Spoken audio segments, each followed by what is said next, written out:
వాక్యాన్ని ధ్యానం చేసుకునే ప్రయత్నం చేద్దాం. త్వరపడి ముందు భాగానికి సాగుదాం. ఈరోజు దేవుని యొక్క వాక్యం 133వ కీర్తన మొదటి భాగంలో ఒక మాట రాయబడుతూ ఉంది. 133 ఒక మాట రాయబడుతుంది. ఏమిటి ఆ మాట అని అంటే, సహోదరులు ఐక్యత కలిగి ఉంటా ఎంత మేలు ఎంత మనోహరము. ఏముందండి వాక్యము? సహోదరులు ఐక్యత ఏం కలిగి ఉండాలంట? ఐక్యత కలిగి ఉంటారు. దాని గురించి ఏమని వివరించబడిందంటే వాక్యంలో, అది ఎంత మేలు ఎంత మనోహరం అంటే అది చాలా బ్యూటిఫుల్, చాలా అందంగా ఉంటుందంట. అది చూస్తుంటే కొంతమంది చిన్నపిల్లలు బట్టలు వేసుకుంటూ ఉంటున్నారండి. చిన్న పిల్లలు గౌన్లు వేసుకున్నా, చిన్న పిల్లలు సూట్లు వేసుకున్నా వాళ్ళని చూస్తే చాలా ముద్దుగా అనిపిస్తూ ఉంటుంది మనకి.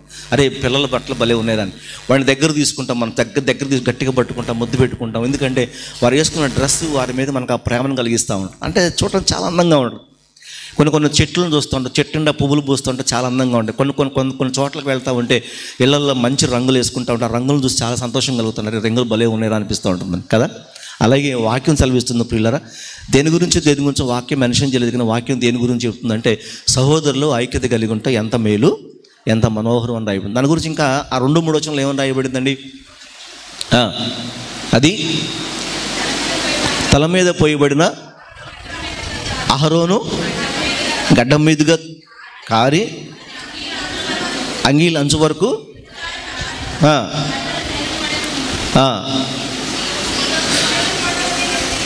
సియోను కొండల మీద నుండి దిగవచ్చు, హెర్మోను మంచు వలె ఉండును. నిజంగా వీటిని వివరించాలంటే అది గొప్ప మర్మంతో కూడుకునే ఉండే. ఏమని రాయబడుతుందంటే, అది తల మీద పోయిబడి అహరోను గడ్డం మీదుగా కారి అతని అంగీల అంచు వరకు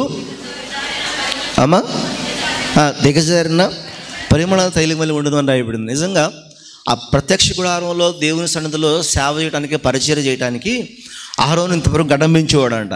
గడ్డం పెంచిన ఆ గడ్డం మీద అభిషేక తైలం పోస్తే ఆ తైలము సువాసనతో కిందకి జారుతూ ఉంటే ఆ అంగి ఉందే, అంగికి విచిత్రమైన కుట్లు ఉన్నాయంట, విచిత్రమైన డిజైన్స్ ఉన్నాయంట. ఆ డిజైన్ల మీద నుంచి అది జారిపోతూ ఉంటుంది. చూడటానికి చాలా అద్భుతంగా ఉండేదంట. అందుకని అహరోను అభిషేకంతో పోల్చబడింది సహోదరుల ఐక్యత. హల్లెలూయా. ఆ తర్వాత మరొక దాన్ని దేంతో పోల్చబడిందా అని చూసినట్టయితే, సియోను కొండల మీదకి దిగవచ్చు, హెర్మోను మంచు వలె ఉండును. ఏముందంట? సియోను కొండల మీదకి దిగవచ్చు, హెర్మోను మంచు అంటే హెర్మోను పర్వతం మనకు తెలుసు కదా. మరి చాలామంది చదువుకున్నారు, కొంతమంది ఫొటోస్లో అక్కడెక్కడ టీవీలో చూస్తూ ఉంటారు. అది హిమాలయ పర్వతాలు. హిమాలయ పర్వతాలు ఎలా ఉంటాయి? తెల్లగా ఉంటాయి. తెల్లగా ఎందుకు ఉంటాయి అని చూస్తే అందులో ఏముంటుందండి? హిమాలయ పర్వతాలు ఏముంటుంది? మంచు ఉంటుంది. హిమాలయ పర్వతాల్లో మంచు ఉంటుంది కాబట్టి ఆ పర్వతాలు ఎలా ఉంటాయి? తెల్లగా ఉంటాయి. కాబట్టి అది చాలా అద్భుతంగా ఉంటాయి. ఎప్పుడూ అలాగే ఉంటుంది. అది ఆ తెల్లటి పర్వతాలు అలాగే ఉంటాయి. కొంతమంది దాని మీద ఎక్కుతూ ఉంటారు, కొంతమంది దాని మీద దిగి అక్కడ నుంచి జారిపోతూ ఉంటారు, కొంతమంది స్కేటింగ్ చేస్తూ ఉంటారు, కొంతమంది విహారయాత్ర వెళ్తూ ఉంటారు హిమాలయాలు చూడటానికి. కానీ ఇక్కడైతే ప్రియులారా వాక్యం సెలవిస్తుంది, అది ఎలా ఉందంటే, సియోను కొండల మీదకి దిగవచ్చు, హెర్మోను మంచు వలె ఉండు. హెర్మోను మంచు యోర్దాను నదీ ప్రాంతం నుంచి పుట్టేటువంటి మంచు అనమాట. ఈ హెర్మోను పర్వతం మీదటువంటి మంచు కరగటం వల్లే యోర్దాను నది ఏర్పడుతూ ఉంటుంది. యోర్దాను నది ఎప్పుడు ఎండిపోదంట. యోర్దాను నది నిరంతరం ప్రవహిస్తూనే ఉంటుందంట. చాలా ఉధృతంగా వేగంగా ప్రవహిస్తుందంట. అంటే మంచు అలా కరుగుతూ, ఒక పక్క మంచు కరుగుతూ ఉండి అది నీరుగా మారితే మరొక పక్క అక్కడ ఉన్నటువంటి మిగతా నీళ్ళని కూడా మంచులాగా మారుతాయంట. హల్లెలూయా.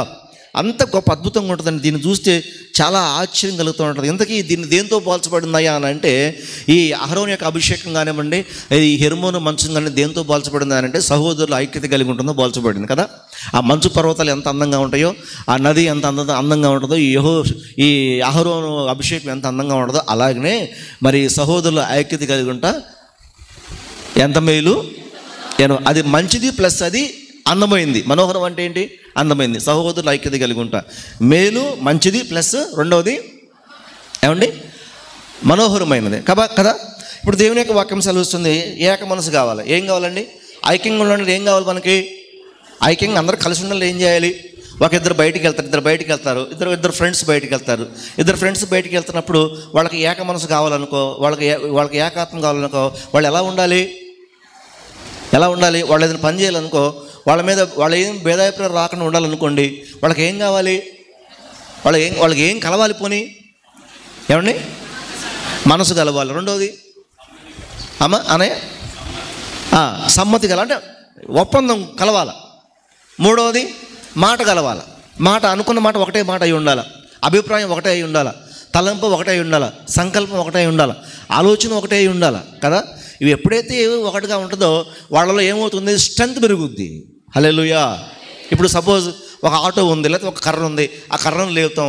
ఆ కర్రను లేపేటప్పుడు ఏమండి, ఒకడు ఒక పక్క పట్టుకొని ఒకడు ఒక పక్క పట్టుకొని, ఒకడు కొంచెం లేపి ఒకడు ఎక్కువగా లేపాడు అనుకోండి, ఏమవుతుంది, ఇన్బ్యాలెన్స్ అవుద్ది. ఏమవుతుంది, ఇన్బ్యాలెన్స్ అవుద్ది.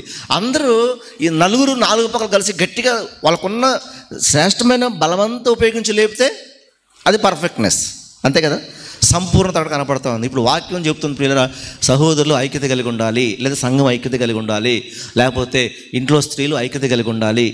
ఇది సంఘానికి చాలా అవసరం. అన్నిటికంటే ముఖ్యంగా దేనికి అవసరం అండి, సంఘానికి చాలా. ఎందుకు సంఘానికి అవసరం, ఎందుకు సంఘానికి అవసరం అంటే, సంఘంలో దేవుడు తన కార్యాలు జరిగించాలంటే సంఘమంతా కూడా ఏముండాలా, ఐక్యత కలిగి ఉండాలి. హల్లెలూయా.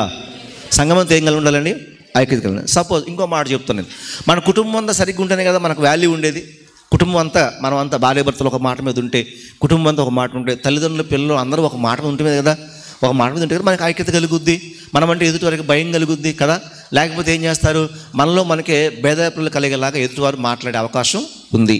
లేకపోతే మనల్ని చీల తీసి విడగొట్టేసి మనకి ఏదైనా పురుగు కలిపి మన బిడ్డల్ని మన మీదకి ఎగదొలే రోజుల్లో మనం ఈరోజు ఉంటా ఉన్నాం కదా, కాదంటారా?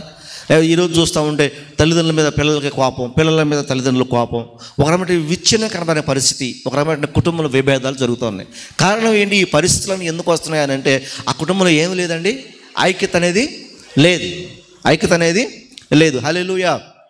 ఇప్పుడు మనకి ఏం కావాలి అంటే ఐక్యత కావాలి. ఎక్కడ కావాలి, ఎక్కడున్నా ఎక్కడ లేకపోయినా సంఘంలో మాత్రం ఐక్యత కావాలి. అసలు ఈ ఐక్యత ఎలా వస్తుంది, ఈ ఐక్యత ఎలా వస్తుంది, అదే వచ్చేస్తుందా, అదే వస్తుంది, ఆటోమేటిక్ వచ్చేస్తుందా, రాదు, రాదు. ఎలా వస్తుంది మరి, దాన్ని ఎలా సంపాదించగలుగుతాం,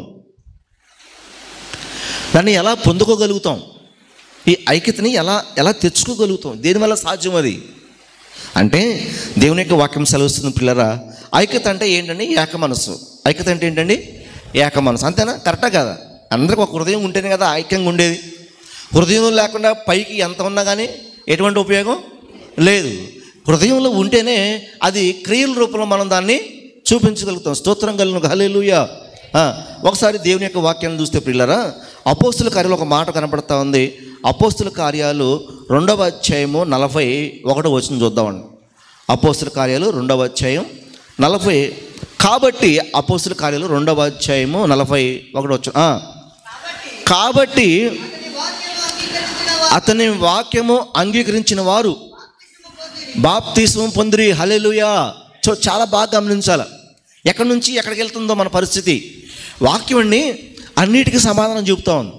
వాక్యము అన్నిటిలోకి మనల్ని తీసుకెళ్తూ ఉంటుంది. వాక్యము మన ప్రశ్నలకి సమాధానం చెబుతుంది, మన సందేహాలను తీరుస్తుంది వాక్యం.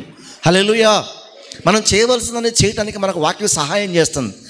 కొంతమంది జీవితాలనండి అసలు ఇదేం చేయాలి, దీన్ని ఎలా చేయాలని చెప్పేసి ఎంత భారాన్ని హృదయంలో పెట్టుకుంటారు. కానీ ఒక్కొక్కసారి దేవుడు వాక్యం ద్వారా మాట్లాడుతూ ఉంటే వారు చేయవలసిన దానికి వారికే సమాధానం దొరుకుతుందండి. వాళ్ళ ప్రశ్నకి వారికే వాక్యం ద్వారా ఏం కలుగుతుంది, జవాబు దొరుకుతుంది. ఇప్పుడు దేవుని యొక్క వాక్యం సెలవుస్తుంది, చాలా జాగ్రత్తగా ఉంటే అతని వాక్యము కాబట్టి అతని వాక్యం అంగీకరించిన వారు బాప్తిస్మం పొందిరి. ఆ దినమందు ఇంచుమించు 3,000 మంది చేర్చబడి. హల్లెలూయా. ఎవరండి వాక్యం చెప్పింది, ఎవరు వాక్యం చెప్పిందని చూస్తే అపోస్తుల కార్యాల్లో పేతురు గారు వాక్యాన్ని ప్రకటించారు. పేతురు గారు వాక్యాన్ని ప్రకటించారు. ఇక్కడ మాట చెప్తాను, నేను ఈ మాటను గుర్తుపెట్టుకోవాలి. ఈ పేతురికి చాలా సందేహాలు ఉన్నాయి. ఏమండి, పేతురికి చాలా సందేహాలు. ఏంటి ఆ సందేహాలు అని అంటే, ఒకటి, అసలు అన్నీ వదిలిపెట్టి వచ్చాము, మేము అన్నీ వదిలిపెట్టి వచ్చాము, అన్నీ దేవుని కొరకు సమర్పణ చేసుకున్నాం, మాకేముంటుందయ్యా అని మనసులో ఉంది. మనసులో ఉండి మనసులో దాచుకున్నాడా, వెంటనే యేసు ప్రభువుని అడిగేశాడు. ఏమని, మేము అన్నీ వదిలిపెట్టి వచ్చాం కదా, మాకేంటి ప్రయోజనం అని. హల్లెలూయా. దేవుడు ఏం చెప్పాడు తెలుసా, నువ్వు ఏదైతే పోగొట్టుకున్నావో అంతకీ అనేక రెట్లు నువ్వు పరలోకంలో పొందుకుంటావు. మొదటిది. నెంబర్ 1. రెండవది, ఇశ్రాయేల్ 12 గోత్రాలకి మీరు తీర్పు తీర్చబోతున్నారు. గట్టిగా చెప్పకు, దేవుని స్తోత్రం చెల్లిద్దాం. అంటే అబ్రహాము సంతానానికి, యాకోబు సంతానానికి మీరు సింహాసనం మీద కూర్చొని తీర్పు తీర్చబోతున్నారు. అంటే మీ స్థాయి ఏంటి? ఇక్కడ నువ్వు ఎవరు? ఇక్కడ నువ్వు చేపలు పట్టేవాడివి. అక్కడ పరలోకంలో నువ్వు ఎక్కడ కూర్చోబోతున్నావు? సింహాసనం మీద కూర్చోబోతున్నావు. సంతోషపడ్డాడు. అయిపోయింది. యేసుప్రభు వారు చనిపోయారు. చనిపోయిన తర్వాత యేసుప్రభు చనిపోయారు కదా, ఇంకేం చేస్తారా? మనం ఏం చేస్తాం? మన దగ్గర ఏముంది? ఇంకా అదే కాపర్లేని గొర్రెలు ఏమైపోతాయంట? చెదిరిపోతాయంట. కాపర్లేని గొర్రెలు ఏమైపోతాయంటండి? చెదిరిపోతాయంట. నిజంగా గొర్రెలకి కాపర్ కావాలండి. సంఘానికి ఒక కాపర్ కావాలి. ఎందుకు దేవుడు సంఘాన్ని ఏర్పాటు చేశాడయ్యా అని అంటే, సంఘానికి ఒక సేవకుడిని, ఒక కాపర్ ఎందుకు ఇచ్చాడంటే సంఘాన్ని కాసుకొని ఉండటానికి. తప్పు చేసినా, ఉప్పు చేసినా, ఆహారం లేకపోయినా, బలహీనమైన గొర్రెల కాపర్ ఏం చేస్తాడండి?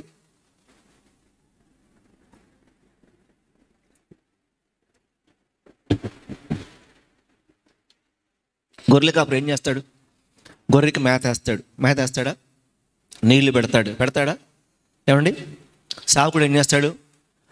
విశ్వాసులకి మంచి వాక్యాన్ని ఇస్తాడు. ఎందుకంటే బలహీనతలో ఆదరణ కలిగించేది వాక్యమే కదా. మన బలహీనంగా ఉంది, మనసులో బలహీనత ఉందండి. సమస్య వచ్చింది. సమస్య వచ్చినప్పుడు నువ్వు ఒక బిర్యానీ తింటే నువ్వు శక్తిమంతుడు అయిపోతావా? కడుపులో ఉన్న బాధను మర్చిపోతావా? మర్చిపోలేవు కదా. దాన్ని ఎలా తీరుస్తాడో సేవకుడు అంటే వాక్యం ద్వారా, వాక్యం చెప్పడం ద్వారా, వాక్యం ద్వారా ఆదరణ కలిగించడం ద్వారా మన హృదయం నెమ్మది పొందుకుంటుంది కదా. ఏమండి? దాహం అంటే కూడా అదే. ప్రార్థన చేయటం కావచ్చు. దావీదు ఏం చెప్తున్నాడు? యెహోవా నా కాపరి, నాకు లేమి కలదు. పచ్చిక గల చోట్ల ఆయన నన్ను పరుండ చేయించున్నాడు. శాంతికరం జలం వద్దకు ఆయన నన్ను. దాహం అంటే ఏంటంటే నెమ్మది కలుగు చేయటం అనమాట. నెమ్మది కలుగు చేయటం. ఇది చూడండి, ఆ గొర్రెలు కాపరి మేత వేస్తాడు, నీళ్లు పెడతాడు. దానికి అది విషయం చూడండి. అది బాగా బలవాలని, బాగా బలంగా ఉండాలని, అది బాగా ఆరోగ్యంగా ఉండాలని, అది దానికి ఏం తింటే అది బలపడుద్దో దాని దగ్గర తీసుకెళ్తాడు కాపరి. హల్లెలూయా. సేవకుడు కూడా సంఘానికి ఏ వాక్యం అవసరమో, కుటుంబాలకు ఏ వాక్యం అవసరమో, మరి విశ్వాసులకి ఏ వాక్యం చెప్తే బలపడతారో దేవుడు ప్రేరేపించిన దాన్ని బట్టి సేవకుడు వాక్యాన్ని బోధిస్తాడు. ఓకే. తర్వాత ఏం చేస్తాడండి? అవి పాసు పోస్తాయి, రెట్టేస్తాయి, ఏమండి, పెంటేస్తాయి. అలాగే ఉంచుతాడా? పొద్దున్న లేచి దాన్ని బాగు చేస్తాడా లేదా? సేవకుడు ఏం చేస్తాడంటే సంఘములో ఎవరు ఏ తప్పు చేసినా, ఎవరు ఏ పొరపాట్లు చేసినా మనసులో పెట్టుకోకుండా, మనుషుల్లాగా ప్రవర్తించకుండా వాటిని తీసేసి, క్షమించేసి, ఏమీ తెలియనట్టుగా, ఏమీ ఎరగనట్టుగా మళ్ళీ సేవకుడు సంఘాన్ని, విశ్వాసాలను ప్రేమిస్తూ ఉంటాడు. స్తోత్రం కలుగును గాక. అంటే ఎప్పటికప్పుడు శుభ్రం చేసుకుంటూ ఉంటాడు తన విశ్వాసాలను, తన పిల్లల్ని శుభ్రం చేసుకుంటాడు. పిల్లలు, మీ ఇంట్లో చిన్నపిల్లలు ఉంటారండి. చిన్నపిల్లలకి ఇది ఎప్పుడు వేయాలో, ఇది ఎప్పుడు పోయాలో తెలీదు. అప్పుడు ఏం చేస్తారు? వేస్తే ఇవి వదిలితే తిడతారా? ఏం చేస్తారు? శుభ్రం చేసి కడగరా? కడిగి శుభ్రం చేసి మంచి బట్టలు వేస్తారు. ఎప్పుడు? వాడు తెలుసుకుని ఒక వయసుకు వచ్చిన తర్వాత అలాగే చేస్తే అప్పుడు ఏం చేస్తారు? ఎరా దున్నపోతలుగా సిగ్గులు ఎదురా నీకు? నిక్కర్లోనా? పొద్దున్న లేచి పోవచ్చుగా అంటావా? అనవా? సేవకుడు కూడా విశ్వాసులు తట్టుకునేంత వరకు, తెలియనంత వరకు సేవకుడు భరిస్తాడు, క్షమిస్తాడు, ఓర్చుకుంటాడు. విశ్వాసులు ఒక స్థాయికి వచ్చిన తర్వాత, పిల్లరా, ఒక వయసుకు వచ్చిన తర్వాత వారు తప్పు చేస్తే సేవకుడు ఖచ్చితంగా వాళ్ళని గద్దిస్తాడు, సేవకుడు ఖచ్చితంగా వాళ్ళని ఖండిస్తాడు. ఎందుకంటే అది వారి వయసుకు తగిన పనులు కావు. హల్లెలూయా.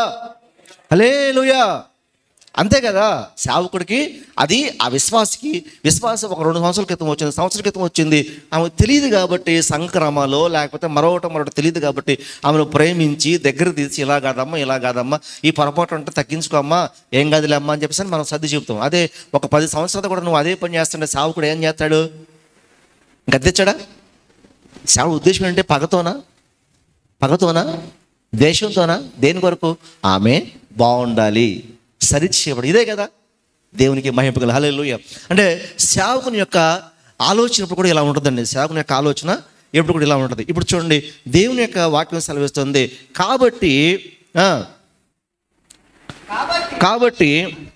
అతని వాక్యం అంగీకరించిన వారు బాప్తిస్మం. ఇప్పుడు పేతురు గారు వాక్యాన్ని ప్రకటించాడు. పేతురు గారు చెప్పుకున్నాం కదా. ఒక్కోసారి ఎక్కడికో వెళ్ళిపోతాం, మళ్ళీ ఎక్కడ మొదలు పెట్టామో అర్థం కాదు, అది మర్చిపోతాం. ఇప్పుడు పేతురు గారు ఏం చేశాడండి? మొట్టమొదటికేమో మాకేముందా అన్నాడు. తర్వాత ఏమైపోయింది? సేవకుడు లేడు కదా, అయ్యగారు లేరు కదా, యేసుప్రభువు లేరు కదా అని వెళ్ళిపోయాడు. ఎక్కడికి వెళ్ళిపోయాడు? పాత పని చేసుకోవడానికి వెళ్ళిపోయాడు. ఏం పని? పాత పని, చేపలు పట్టేట పని. వెంటనే యేసు ప్రభువు అక్కడికి వెళ్ళి పేతురా, నిన్ను మనుషులను బట్టి జాలర చేస్తారు, నీకు ఎందుకు ఈ చేపలు? నువ్వు మనుషులను పట్టుకోబోతున్నావు పేతురా, నేను మనుషులను బట్టి జాలరగా చేస్తారు రా అని చెప్పి అక్కడ తీసుకొచ్చాడు. ఒక మాట అన్నాడు. ఏమన్నాడు తెలుసా? నిన్ను అపవాది నశింపజేయాలని గోధుమలను జల్లడబెట్టినట్టుగా పట్టేసింది. నిన్ను అంత చెత్తకొట్టాలని నేను అంత శోధనలోకి అపవాది తీసుకొచ్చింది. అయితే నేను నీ కొరకు ప్రార్థన చేసి నిన్ను వేడుకున్నాను. హల్లెలూయా. అయితే నీ మనసు కుదురుకున్న తర్వాత, నీ హృదయం స్థిరపడిన తర్వాత నీవు కూడా మిగిలిన నీ సహోదరులు ఏం చేయాలి? స్థిరపరచాలి అని చెప్పాడు కదా. ఏం చేయాలి? నువ్వు కూడా కుదురుకున్న తర్వాత నీ సహోదరులు స్థిరపరచు. ఒకప్పుడు కొత్తలో వచ్చినప్పుడు పిల్లరా ఇబ్బందికి వెళ్ళినప్పుడు మన హృదయం సరిగ్గా ఉంటుంది. అంటే మనమే నిలబడలేని పరిస్థితి. ఇంక ఎదురు వాళ్ళని ఎలా నిలబెడతావురా, ఎదురు వారికి ఏం చెప్తావురా అన్న పరిస్థితి. అని ఎదుగుతూ ఉన్న తర్వాత మనకు స్థిరపడే రోజును దేవుడు ఇస్తాడు. హల్లెలూయా. అంటే కష్టమైనా నష్టమైనా అయ్యగారు ఒక మాట అన్నా, లేకపోతే అయ్యగారు గద్దించినా, బోధించినా, హెచ్చరించినా దాన్ని కొంతమంది అండి చాలా సంతోషపడతారు. నేను సంఘం విషయంలో 99% మంది సంఘాన్ని గద్దిస్తే వెంటనే ఎందుకు అయ్యగారు గద్దించారని చెప్పేసి అని గ్రహించుకొని దాన్ని పట్టించుకోకుండా దాన్ని వెంటనే మర్చిపోతారు. ఎవరో ఒకళ్ళు ఇద్దరు వాటిని మనసులో పెట్టుకుంటారు. స్తోత్రం కలుగు. హల్లెలూయా. సంఘానికి ఎప్పుడు ఇది కావాలి, ఈ లక్షణం ఉండాలి. ఒక తండ్రి పిల్లల్ని గద్దిస్తే పిల్లల్ని అమ్మ తిడతా, నేను నా పిల్లల్ని ఏమో గద్దిస్తూ ఉంటాను, నాకు అందుబాటులో పిల్లల్ని ఏమో గద్దిస్తూ ఉంటా. అసలు అది ఏమన్నా వెంటనే క్షణాల్లోనే నేను ఏం అనలేదు అన్నట్టు ఉంటారు వాళ్ళు. నేనేం అనలేదు, అసలు నన్ను ఏం అనలేదు అన్నట్టు ఉంటారు వాళ్ళు పిల్లలు. కొంతమందికి అట్లా కృపణిస్తాడు దేవుడు. అది దేన్ని బట్టి వస్తుందంటే సేవకుడి యొక్క ప్రేమని తెలుసుకున్నట్టుగా ఆ మనసు వచ్చింది. హల్లెలూయా, హల్లెలూయా. దేవుని నామానికి మహిమ కలుగాక. వెంటనే వెళ్ళి అయ్యా స్థిరపరచు అయ్యా అన్నాడు. అప్పటికి ఆ వయసు వెళ్ళిపోయాడు. వెళ్ళి మళ్ళీ అక్కడికి వెళ్ళి తీసుకొచ్చాడు. అయ్యా నీ సహోదరులు స్థిరపరచున్నాడు. అంటే ఎందుకు మాట చెప్తున్నానంటే కొంతమంది పిల్లరా మనము మొదట్లో చిన్నపిల్లలమే, వాక్యంలో చిన్నపిల్లలం, సంఘంలో చిన్నపిల్లలం, వయసులోనూ ఆత్మలోనూ ప్రార్థనలోనూ ఆరాధనలోనూ దేవుణ్ణి తెలుసుకునే విషయంలోనూ, వాక్యం తెలుసుకునే విషయంలోనూ, వాక్యాన్ని అర్థం చేసుకునే విషయంలో, వాక్యాన్ని అంగీకరించే విషయంలో అన్నింటిలో చిన్నపిల్లలమే. కానీ కాలం పెరుగుతున్న కొద్దిగా మన ఆత్మస్థితి కూడా పెరగాలి. పెద్దవాళ్ళు అవ్వట్లేదా? మనం చిన్నపిల్లల కానించి పెద్దవాళ్ళు అవుతున్నాం. అలా పెద్దవారు అయినప్పుడు ఆత్మలో కూడా మనం పెద్దవారు అయినప్పుడు మనం నిలబడటమే కాకుండా పక్కన వాళ్ళు కూడా నిలబెట్టాలన్న మనసు మనకి కలుగుతుంది. స్తోత్రం కలుగు. హల్లెలూయా. ఆ మనసు వస్తే నువ్వేం చేయాలంటే ఇంట్లో నిలబడవు, నువ్వు పక్క దగ్గరికి వెళ్ళి అమ్మ ఏంది రాలేదు, ఏంది ప్రార్థన రాలేదు, ఏంది పద అయ్యగారి దగ్గర పోదాం, పద అయ్యగారిని రమ్మంటావా? కొత్త వాళ్ళు ఎవరైనా గడిపోతే అమ్మ నువ్వు ప్రార్థన చేసుకున్నావా, నువ్వు మీకు దేవుని గురించి తెలుసా అని చెప్పుకునే మనసు వస్తుంది. స్తోత్రం కలుగుగాక. ఒకసారి షాలేం రాజు ఒక చిన్న వీడియో చూసాను నేను. ఒక ఇద్దరు స్త్రీలను నిలబెట్టి ఆయన ఒక వాక్యం చెప్తున్నాడు. ఆయన మాట చెప్తున్నాడు. వాళ్ళిద్దరు నిలబెట్టి వాళ్ళిద్దరికి చప్పట కొట్టించి ఒక మాట చెప్పాడండి. ఏం మాట చెప్పి తెలుసా? ఈ మందిరంలో ఈ పరిచయంలో 200 మంది కంటే ఎక్కువ మనుషుల్ని వీళ్ళే తీసుకొచ్చారు. ఎవరి గురించి చెప్తున్నాడు ఈ సాక్ష్యం? ఇద్దరు స్త్రీల గురించి.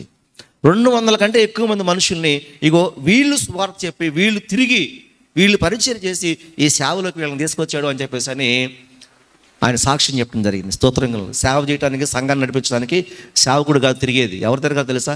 సంఘంలోని బిడ్డలు. ఎప్పుడు అయ్యానంటే స్థిరపడిన తర్వాత. తిరగట్లేదంటే దాని అర్థం ఏంటి? ఇంకా నువ్వు స్థిరపడలా, ఇంకా నువ్వు కుదురుకోవాలా. నీ కాళ్ళు సరిగ్గా లేవు, నీ చేతులు సరిగ్గా లేవు, నీ మైండ్ సరిగ్గా లేదు, నువ్వు సొంతంగా నడవలేకపోతున్నావు. పిల్లల్ని మనం బయటికి ఎప్పుడు పంపిస్తాం? పిల్లల్ని బయటికి ఎప్పుడు పంపిస్తున్నాం? మనం వాళ్ళ మీద అనుమానం అంటే పంపిస్తామా? ఒక సైకిలిస్ట్ పంపిస్తామంటే పంపించగలుగుతామా? ఎందుకని? వీడు ఎక్కడ గుద్దేస్తాడో, ఎక్కడ పడేస్తాడో, ఎక్కడ ఆగిపోతాడో, వీడు తొక్కడం రాదని పంపించాం భయం వేసి. అదే వాడిని సైకిల్ వేసుకొని పోరాని ఎప్పుడు అంటాం మనం? వాడి మీద మనకేం కలిగినప్పుడు? నమ్మకం కలిగినప్పుడు. వీడు బండిస్తామా? బండిచ్చి వెళ్ళరా అంటామా? ఎప్పుడు అంటాం అంటే వీడు బండి బాగా నడపగలుగుతాడు, బండిని ఆపగలుగుతాడు అన్నప్పుడు పంపిస్తాం మనం, అంతే కదా. మిగతా అప్పుడు పంపించలేం కదా. అలాగే సంఘంలో కూడా పిల్లరా స్థిరపడినటువంటి మనుషులు కావాలి, స్థిరపడిన స్త్రీలు, స్థిరపడిన యవనస్తులు, స్థిరపడిన పురుషులు కావాలి. వీరు ఏం చేయాలంటే మిగిలిన వారిని స్థిరపరచగలగాలి. హల్లెలూయా. యేసుప్రభువు చెప్పారు, పేతురా నేను నీ కొరకు ప్రార్థన చేశాను, ఇగో నువ్వు స్థిరపడిన తర్వాత, నువ్వు కుదురుకున్న తర్వాత నీ సహోదరుని కూడా నువ్వు ఏం చేయాలి? స్థిరపరచాలని చెప్పాడు. ఇప్పుడు అటువంటి పేతురు యేసుప్రభువు మాటలు నమ్మి వచ్చిన తర్వాత ఈయన వాక్యం ప్రకటిస్తామంటే పరిశుద్ధాత్మను పొందుకొని ఒక్కసారి ఒక్క మీటింగ్లో ప్రసంగించగానే పిల్లరా సుమారుగా 3000 మంది రక్షణ పొందారు. గట్టిగా చప్పట్లు దేవునికి స్తోత్రాలు చెల్లిద్దాం. హల్లెలూయా. అర్థమైందండి? మనం ఎప్పుడు కూడా బలహీనంగా అనుకోవద్దు. అయ్యో నేను స్త్రీనే, నేను చదువుకున్న దాన్ని, లేకపోతే నా పాత జీవితం అలాగుంది, నా మొన్నటి జీవితం అలాగుంది, మొన్న పొరపాటు చేసి అవన్నీ వదిలేసేయండి. పోయినాయి అవన్నీ. యేసు ప్రభువే కొట్టేశాడు. మనమెవరు అండి జ్ఞాపకం చేసుకోవడానికి? ఒకప్పుడు అది నువ్వు తప్పు చేసావు, ఒకప్పుడు నువ్వు పాపం చేసావు, ఒకప్పుడు నీలో బలహీనత ఉంది, ఒకప్పుడు, ఇప్పుడు కాదు. హల్లెలూయా, హల్లెలూయా. నేను చెప్తున్నా, మనుషులు మనం చేసిన పాపాలని లోపాలను గుర్తుపెట్టుకుంటారేమో కానీ దేవుడు కానీ దేవుని సేవకుడు ఎప్పుడు గుర్తుపెట్టుకోడండి. ఎప్పుడు కొత్తగా ప్రేమిస్తూ ఉంటాడు. అందుకే దేవుని చోట ఒక మాట రాయబడింది దేవుని గురించి, ఆయనకి ఎప్పుడు కూడా నూతనంగా వాత్సల్యం పుడుతుందంట. నూతనంగా ఏం పుడుతుందంట? వాత్సల్యం. ఎవరికి? దేవుడికి. కాబట్టి ప్రియరా, నేను చెప్తున్నాను, పరిచర్య విషయంలో, సంఘం విషయంలో కూడా ఎప్పుడు కూడా మీరు బలహీనంగా ఆలోచించొద్దు, బలహీనంగా మీరు అనుకోవద్దు. నేను తప్పు చేశాను, నేను పొరపాటు చేశాను, నేను అలాంటి ఉండి, నేను ఇలాంటి ఉండి, నేను అలాంటి దాన్ని, నేను ఎలాంటి దాన్ని ఎప్పుడు కూడా మనల్ని మనం ఎప్పుడు కూడా తగ్గించుకోవద్దు. స్తోత్రం కలుగును గాక. ఒకవేళ మనం ఆ స్థితికి రాకపోతే, ఒకవేళ మనల్ని హెచ్చించుకుంటే కనుక దేవుడే మన మనసులో ఆలోచన కలిగేస్తాడు. వద్దబ్బా ఇప్పుడు కాదు లేని ఆలోచన కలిగేస్తాడు. ఒకవేళ మనం పరిపూర్ణ స్థితిలోకి వస్తే ఇమీడియట్గా మనం ఏం చేయాలంటే దేవుని యొక్క వాక్యాన్ని ప్రచురించడానికి ప్రయత్నం చేయాలి. ఒకప్పుడు ఏమొచ్చిందయ్యా నీ దగ్గరికి వస్తా అన్న పేతురు ఒకప్పుడు వెనక్కి వెళ్ళిపోయి చేపలు పడడానికి వెళ్ళిన పేతురు ఇప్పుడు అదే పేతురు నిలదొక్కున్నాడు. అదే పేతురు స్థిరపడిపోయారు.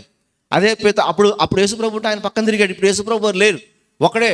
అందరికి ఈయన హెడ్ అయిపోయాడు. ఎందుకంటే నేను వయసులో పెద్దోడు పేతురు గారు. ఈయన అంకల్ టీం ఉంది. 12 మంది శిష్యుడికి ప్రథమ శిష్యుడు అయిపోయాడు, ప్రధాన శిష్యుడు అయిపోయాడు, ముందుగా ఉన్నాడు, నాయకుడు అయిపోయాడు. ఏమంటే పెద్ద వ్యక్తిగా నడుస్తా, వాళ్ళకి గైడ్ చేస్తాను, సలహా ఇస్తా ఉన్నాడు మిగిలిన 11 మంది శిష్యులకి. హల్లెలూయా. ఒక మనిషి స్థితి ఎలా ఉండాలి, ఒక మనిషి ఎదుగుదల ఎలా ఉండాలి, అంతేగాని సంవత్సరాల తరపున అలాగే ఉండి ఇంకా వాక్యం చెప్తాడు, అమ్ములు నా గురించి అంటున్నాడు, నీ గురించి అంటున్నాడు, వాళ్ళ గురించి అంటున్నాడు, వీళ్ళ గురించి అంటున్నాడు. ఇది కాదు. మనం ఏంటి అసలు? ఈ వాక్యం నాకేం చెప్తుంది? వాక్యం గురించి వాక్యం ఏం చెప్తుందో తెలుసా అండి? పౌలు గారు ఏమంటుందో తెలుసా? వాక్యము అర్థం లాంటిది. హల్లెలూయా. చెప్పండి గట్టిగా హల్లెలూయా. వాక్యం ఎలాంటిదండి? ఈ వాక్యం ఇలా డిస్ప్లే చేస్తుండే, కనపడుతుంటే అందులో మీరేంటో తెలిసిపోద్ది. మీరేంటో తెలిసిపోద్ది. తప్పులేంటో తెలిసిపోతాయి. తప్పుని ఒప్పుకునేవాడు ఏమవుతాడంటే పశ్చాత్తాపడి, అమ్మో ఇది నా గురించి చెప్పబడుతుందని చెప్పేసి అని వెంటనే రిలైజ్ అయిపోయి దేవునికి క్షమాపణ అడుగుతాడు. కొంతమంది తప్పులను చూపిస్తే కోపం వచ్చేస్తుంది. అలాంటి వాళ్ళు ఏమైపోతారంటే ఈ వాక్యాన్ని ద్వేషిస్తూ ఉంటారు, అంగీకరించే మనసు వారికి ఉండదు. ఇక హల్లెలూయా. అయితే ప్రియులారా, ఈ పేతురు గారు వాక్యం చెప్తా ఉంటే అనేకులు అంటే ఏమైపోయారంట? చదువునన్నా అది. కాబట్టి అతని వాక్యం అంగీకరించిన వారు బాప్తిసం మొదటి గుర్తుపెట్టుకోండి. వాక్యం ప్రకటించింది ఎవరండి? పేతురు గారు. పేతురు గారు వాక్యం ఎంతమంది నమ్మారంట? 3,000 మంది. 3,000 మంది ఏం చేశారంట? ఆయన చదువున్నాను. ఆ దినమందు ఇంచుమించు 3,000 మంది చేర్చబడిరి. వీరు అపోస్తుల బోధ యందును, సహవాసమందును, రొట్టె విరుచుటందును, ప్రార్థన చేయటందును ఎడతెగ ఉండిరి. హల్లెలూయా. మనం దేని గురించి చెప్పుకుంటాం ఇప్పుడు? సహోదరులు ఐక్యత కలిగి ఉంటా ఎంత మేలు. ఐక్యత ఎలా వస్తుంది? దేని ద్వారా వస్తుంది? 2 మాటలు కలవటం వల్ల, ఆలోచనలు కలవటం వల్ల, మనసు కలవటం వల్ల, తలంపులు కలవటం వల్ల. 100 మంది ఉంటే 100 మంది ఒకటే మనసు అయి ఉండటం వల్ల ఐక్యత వచ్చింది కదా. ఆ ఐక్యత రావాలంటే ఏం కలవాలి? ముందు మనసులు కలవాలి. హల్లెలూయా. ఏం కలవాలండి? మనసులు కలవాలి. చదవండి, మాట చదవండి.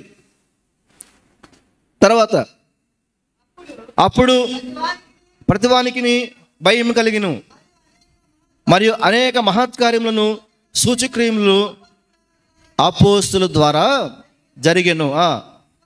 విశ్వసించిన వారందరూ ఏకముగా కూడి తమకు కలిగినంతయు సమిష్టిగా ఉంచుకొనిరి. ఇదియుగాక వారు తమ చిరాస్తులను అమ్మి అందరికీ వారి అక్కడ కొలది పంచిపెట్టిరి. మరియు వారు ఏక మనస్కులై ప్రతిదినము దేవాలయంలో తప్పక కూడుకొంచు, ఇంటింటా రొట్టె విరుచుచు, దేవుని స్తుతించు, ప్రజలందరూ దయ పొందిన వారై ఆనందంతోనూ నిష్కపమైన హృదయముతోనూ ఆహారం పుచ్చుకొంచుండ్రి. మరియు ప్రభు రక్షణ పొందుచున్న వారిని దినదినము వారితో చేర్చును. వీళ్ళు ఏ మనసు కలిగి ఉన్నారంట? చెప్పండి, ఏ మనసు కలిగి ఉన్నారంట? ఏక మనసు కలిగి ఉన్నారు. ఏక మనసు ఇంట్లో ఉంటే రాదు, కుటుంబంలో ఉంటే రాదు, బంధువుల దగ్గరికి వెళితే రాదు. ఎక్కడ వెళ్తే వచ్చింది అంటే దేవుని వాక్యాన్ని విని దేవుని ప్రజలతో చేర్చబడినప్పుడు, బాప్తిసం పొందినప్పుడు, బోధలోను, ప్రార్థనలోను, ఏమంటే సహవాసంలోను, రొట్టె విరుచుటలోను ఉన్నప్పుడు ఏం కలుగుద్ది? ఏక మనసు కలిగింది. స్తోత్రం కలుగు. హల్లెలూయా.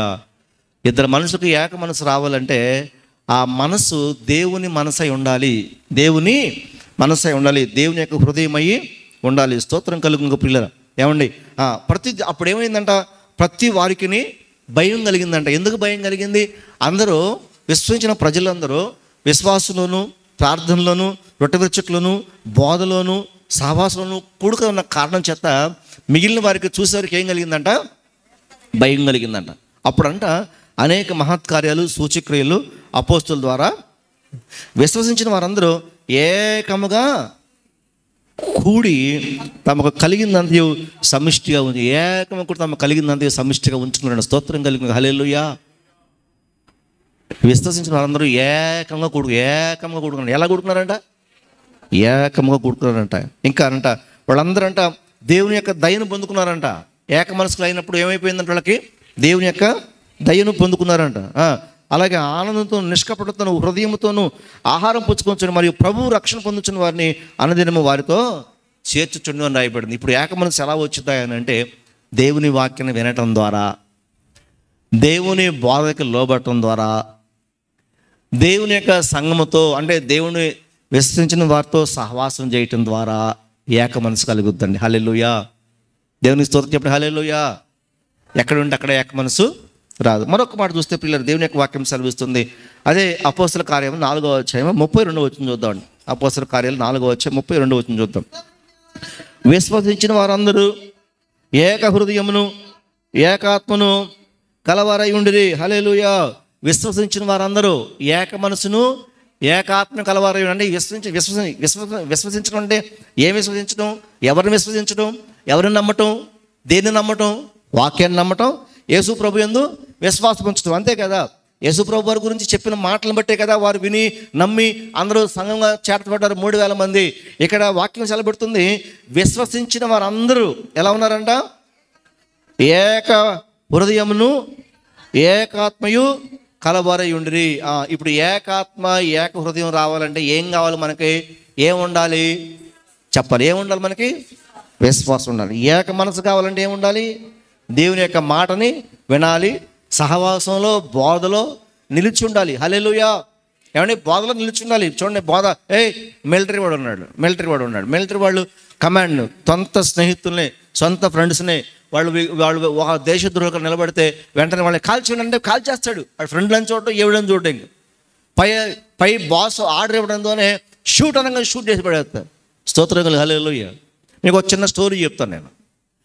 ఎల్టీటీ అని ఉందండి. ఎల్టీటీ అని మీలో ఎంతమందికి తెలుసు నాకు తెలియదు. కొంతమంది తెలిసి ఉండొచ్చు, అన్నయ్యకి తెలుసు, ఇంక మీలో కొంతమంది తెలియకపోవచ్చు. ఎల్టీటీ అనేది శ్రీలంక దేశానికి ఒక ఉగ్రవాద సంస్థగా పనిచేసింది. వాళ్ళు ఉగ్రవాదులు కాదు యాక్చువల్గా. వాళ్ళు ఎవరయ్యారంటే తమిళనాడు నుంచి శ్రీలంక ప్రాంతానికి వెళ్ళినటువంటి తమిళులు వాళ్ళు. తమిళనాడుకి శ్రీలంకకి మధ్యలో ఏముంది? సముద్రం ఒకటే ఉంది. హల్లెలూయా. వీళ్ళు పనుల కోసం, దానికోసం, దీనికోసం తమిళనాడు నుంచి సముద్రం దాటి అవతలకు వెళ్ళారు పనుల కోసం.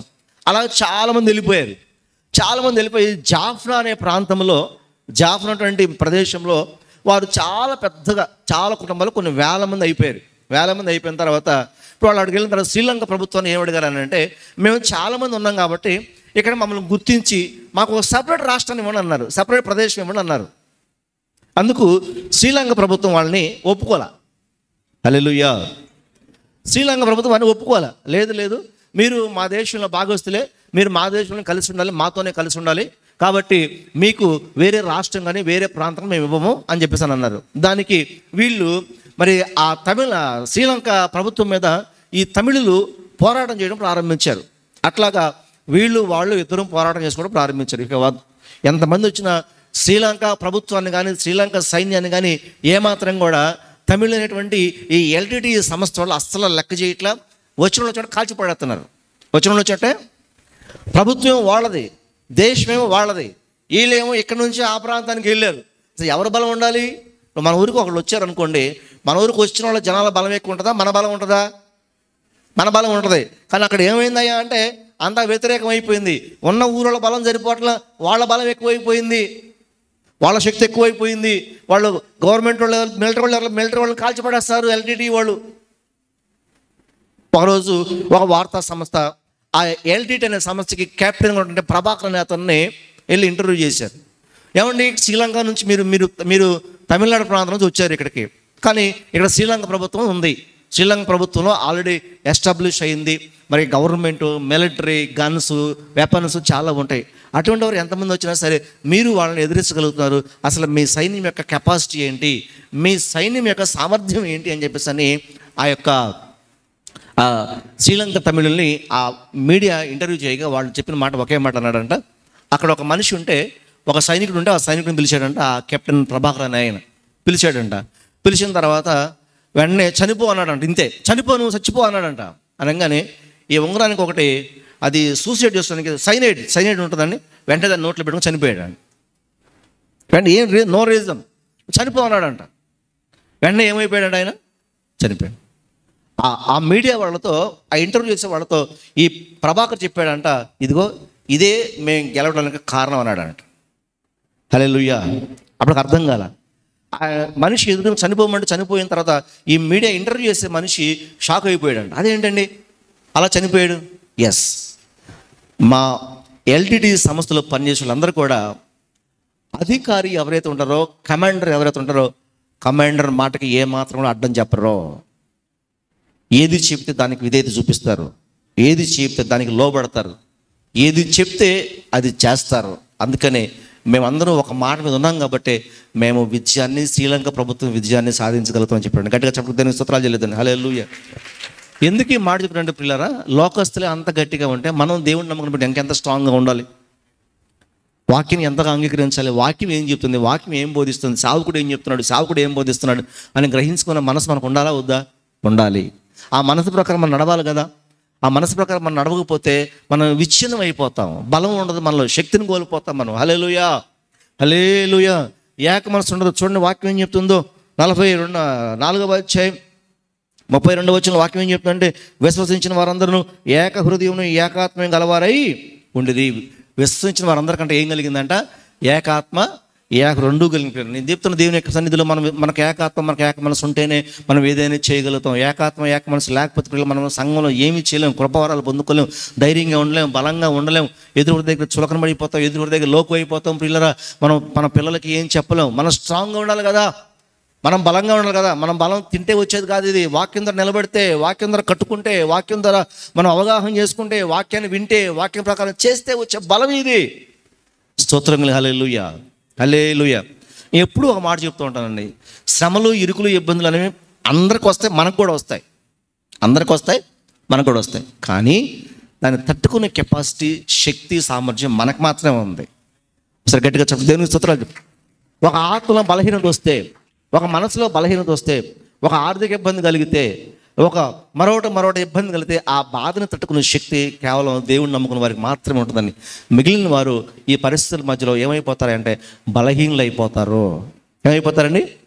బలహీనులు. అందుకే వారు ఈ శ్రమల్ని, శక్తి తట్టుకోలేక చాలామంది సూసైడ్ చేసుకోవటమో, లేకపోతే ఇల్లు వదిలి పారిపోవటమో, ఊరు వదిలి పారిపోవటమో, లేకపోతే ఇంకా చేయటమో, అప్పులు పాలే మొత్తం అన్నీ అమ్ముకోవటమో, దివాలా తీయటం, ఇలాంటి పరిస్థితులకు వెళ్ళిపోతుంటారు. కానీ మనకు మాత్రం ధైర్యం ఇచ్చిన దేవుడు మనం ఎక్కడ పడిపోయాము, ఎక్కడ చేసాం, మనం లేపి దాన్ని తట్టుకొని ఆ పరిస్థితులు గుండా నడవటానికి దేవుడు మనకు శక్తిని, సామర్థ్యాన్ని, మార్గాన్ని చూపిస్తాడు. స్తోత్రం. హల్లెలూయా, హల్లెలూయా. అందుకని ఖచ్చితంగా మనం ఏం చేయాలంటే పిల్లలు, దేవుని యందు బలం పొందుకోవాలి, దేవుని శక్తిని పొందుకోవాలి. అది ఎలా వస్తుందంటే దేవుని యొక్క వాక్యం వినడం ద్వారా, దేవుని సన్నిధిలో విశ్వసించడం ద్వారా మనకి అన్నీ కూడా కలుగుతాయని చెప్పేసి దేవుని యొక్క వాక్యం సెలవుస్తుంది. మరొక మాట చూస్తుంది, అపోస్తల కార్యాలు 1వ అధ్యాయం 14 వచనం చూస్తే చూడండి ఒకసారి. అపోస్తల 1వ అధ్యాయం 14 వచ్చాయి. వీరందరూ, వీరితో కూడా కొందరు స్త్రీలను, యేసు తల్లి అయిన మరియయు ఆయన సహోదరులను ఏక మనసుతో ఎడతేక ప్రార్థన చేయుచుండ్రి. రెండవది, ఏక మనసుతో ఏం చేస్తారంటే వీళ్ళు ప్రార్థన చేస్తారంట. ఏక మనసుతో ప్రార్థన చేసి అద్భుతాలు చూస్తామండి. ఏక మనసుతో ప్రార్థన చేస్తే ఇప్పుడు దాకా ఏక మనసు ఐక్యత ఎలా వస్తుంది, దేని ద్వారా కలుగుద్ది, ఏక మనసు ఏకత ఎలా వస్తుంది అని అంటే చూసాం. ఇప్పుడు ఇవి కలిగి ఉన్న తర్వాత మనం ఏం చేస్తే సక్సెస్ అవుతాం జీవితంలో. ఈ ఏక మనసు, ఏక హృదయం కలిగినప్పుడు ఏం చేస్తే మనం నిలబడగలుగుతాం చూస్తే వాక్యం సెలవిస్తూ ఉంది. వారందరూ కూడా ఎడతెగక ఏక మనసుతో ఏం చేస్తున్నారంట? ఏం చేస్తున్నారమ్మా? అమ్మ వెనకాల ఏం చేస్తున్నారు? ఎలాగా ఎడతెగక చెప్పాలి అందరూ. ఎలాగా? కుర్చీలో కూర్చొని. ఎలాగా? ఎడతెగక. దేంతో చేస్తున్నారు చెప్పాలి, దేంతో చేస్తున్నారు? ఇప్పుడు మొత్తం పూర్తి చేయండి. వారందరూ ఏక మనసుతో ప్రార్థన చేస్తున్న స్తుతి. చాలా అద్భుతం జరిగింది. చాలామంది అనుకుంటాం దేవుడు మనకు ప్రామిస్ చేశాడు, బైబిల్ ఈ వాగ్దానం ఉంది, ఈ వాగ్దానం ఎట్లా నెరవేరుద్ది అని అనుకుంటాం మనం. దేవుడు మాట ఇచ్చాడు, చేస్తాడు అని అంటే దేవుడు చేస్తాడు. కానీ అబ్రహాం ఇష్యూ చేయడానికి ఎంత టైం పెట్టిందండి? 10 సంవత్సరాలు పెట్టింది. దేవుడు ఇస్తాడు, దేవుడు చేయడం చెప్పట్లేదు, దేవుడు చేస్తాడు. కానీ దేవుడు ఇచ్చిన వాగ్దానం నెరవేర్చాలంటే మనమేం చేయాలి? మనమేం చెప్పాలి? మనమేం చేయాలి? ప్రార్థన చేయాలి. హల్లెలూయా. ఏం చేయాలండి? ప్రార్థన చేయాలి. మన ప్రార్థన బలంగా ఉంటుందా? మన ప్రార్థన శక్తివంతంగా ఉంటుందా? స్తోత్రం. హల్లెలూయా చెప్పాలి, గట్టిగా చెప్పాలి. మీకు చిన్న ఎగ్జాంపుల్ చెప్తాను నేను. అబ్బాయి ఇటు రండి ఒకసారి. వెయిట్ నూరా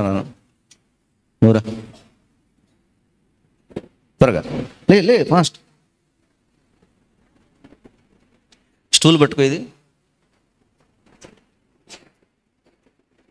త్వరగా స్పీడ్గా.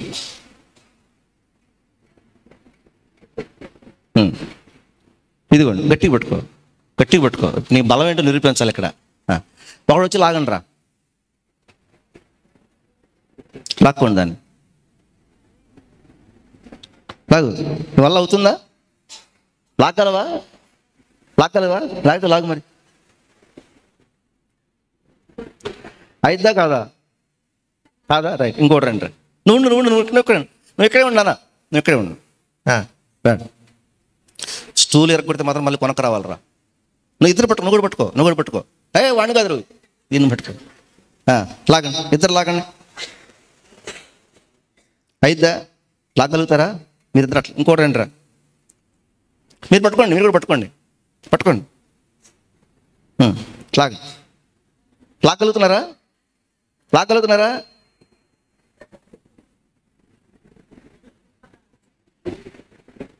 ఇంకొకడైతే లాగేస్తారా గ్యారెంటీ. ఇంకొకటి రండి రా. ఒకటి చాలు. రండి. ఇప్పుడు లాగండి. హల్లెలూయా. యేసు రక్తం విజయం. లాగండి. నువ్వు గట్టిగా పట్టుకో, నీ బలవంతం ఉపయోగించాలి. స్టూల్ మీద ఇరగకూడదు. అబ్బాయి లాగేసి గట్టి చప్పట్లు కొట్టు. స్తోత్రం. ఇటు రండి అన్న, ఇటు రండి. గుర్తుపెట్టుకుని పిల్లరా, ఎవరైనా సరే మన సంఘంలో దేవుడే స్వయంగా మాట్లాడుతున్నాడు. గుర్తుపెట్టుకోండి. ఇది చూడండి, ఇదంతా కూడా సంఘం అండి. దగ్గర రండి. ఈ సంఘము ఏక మనసుతో ప్రార్థన చేసినప్పుడు అద్భుతాలు జరుగుతాయి. ఏక మనసుతో ప్రార్థన చేసినప్పుడు ఆశ్చర్యకార్యాలు జరుగుతాయి. అందరూ ఏక మనసుతో ప్రార్థన చేస్తారు. నీ ఇంట్లో సమస్య ఉంది. ఇప్పుడు స్టూల్ ఒక సమస్య, దాన్ని కొట్టేయాలి, దాన్ని తీసేయాలి, దాన్ని లేకుండా వచ్చేయాలి. సమస్య ఎవరితో ఒకళ్ళది. నాకెందుకులే వాడి సమస్య వీడు అనుకోకూడదు. నాకెందుకులే వాడికి రోగం వస్తారు వీడు అనుకోకూడదు. నాకెందుకులే వాడికి వీడు అనుకోకూడదు. నాకెందుకులే వాడు ఏమైపోతుందో నాకు వీడు అనుకోకూడదు. ఒక సమస్య వచ్చినప్పుడు నిజంగా మనందరం ఏక మనసుతో ఉంటే, సంఘంలో ఏకాత్మత ఉంటే, ఏకహృదయంతో ఉంటే, అందరం ఒక మాట మీదకి వచ్చి ఒక మనసు కలిగి ప్రభువా ఈ కార్యం చెయ్యయ్యా అని చెప్పేసి నువ్వు ప్రార్థన చేస్తామంటే ఊహించలేని కార్యాలు దేవుడు చేయగలను. హల్లెలూయా. ఊహించలేని మన జీవితంలో ఎన్నడూ జరిగిన కార్యాలు చేస్తారు. చిన్న ఉదాహరణ, సంఘమంతా ఏక మనసుతో ప్రార్థన ఎడతెక్క ప్రార్థన చేస్తున్నారంట. ఎక్కడ? పేతురు గారిని చెరసాలలో వేస్తే ఏక మనసుతో సంఘం ప్రార్థన చేస్తామంటే పిల్లరా, దూత దిగి వచ్చిందంట పరలోకం నుండి. హల్లెలూయా. ఎక్కడి నుంచి? పరలోకం నుండి దిగి వచ్చిందంట. పరలోకం నుంచి దిగి వచ్చి పేతురు దగ్గరికి వెళ్ళి ఇట్లా కూర్చున్న పేతురుని కూర్చుంటే కూర్చో ఇట్లా కొడుతుందంట. ఎవరైనా చూసాడు? పైకి లేదు రాండి వచ్చేస్తున్నాడు అంట. ఇట్టాగే చెప్పులు వేసుకో. చూడండి ఇదేముంటుంది అక్కడ, చెప్పులు వేసుకుందా. మీరిద్దరు అడ్డం నిలబడండి రా. ఇది గేటు ఇట్లా వస్తూ ఉంటేనంట, గేట్ తెరుచుకుందంట. ఇట్లా వచ్చేసాడంట. రోడ్డు మీదకి తీసుకొచ్చిందంట దూత. హల్లెలూయా. వదిలేసిందంట. ఇక్కడ వదిలేసిందంట. వదిలేస్తే కళ్ళు వెలుగు వచ్చిందంట. చూస్తే రోడ్డు కనపడుతుంది. చెరసాల అక్కడెక్కడ ఉంది. పేతురు గారికి ఇక్కడ ఇప్పుడు అదంతా కళ్ళు తెరిచి చూస్తూనే ఉన్నాడు. కానీ ఏమనుకుంటున్నాడంట? కళ అనుకుంటున్నాడంట. హల్లెలూయా. ఏమనుకుంటున్నాడంట? ఇక్కడ కూర్చూసాడంట. ఏం అర్థం కావట్లేదంట. ఎక్కడికి పోవాలి ఇప్పుడు? మళ్ళీ వెనక్కి చెరసాలకు పోదామా, బయటికి పోదామా అంటే వెంటనే నాకు ప్రేరేపణ వచ్చింది. సంఘం దగ్గరికి పోదామని ప్రేరేపణ వచ్చిందంట. స్తోత్రం కలిగినొక్క. ఎక్కడికండి? సంఘం. మీరందరూ మోకరించి ప్రార్థన చేయండి. మీరు రెండు వరుసలు మోకరించండి. కళ్ళు మూసుకొని ప్రార్థన చేయండి. చిన్నగా అడిగెళ్ళాడంట. అని అర్థం ఆడికి వెళ్ళాడంట. అట్లా వెళ్ళిచ్చి తలిపేస్తుందంట. చిన్నగా తలుపు కొడుతున్నాడంట.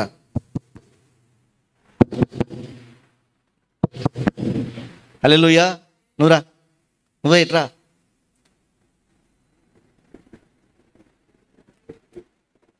ఈ బుట్టదంట సౌండ్ వినపడిందంట.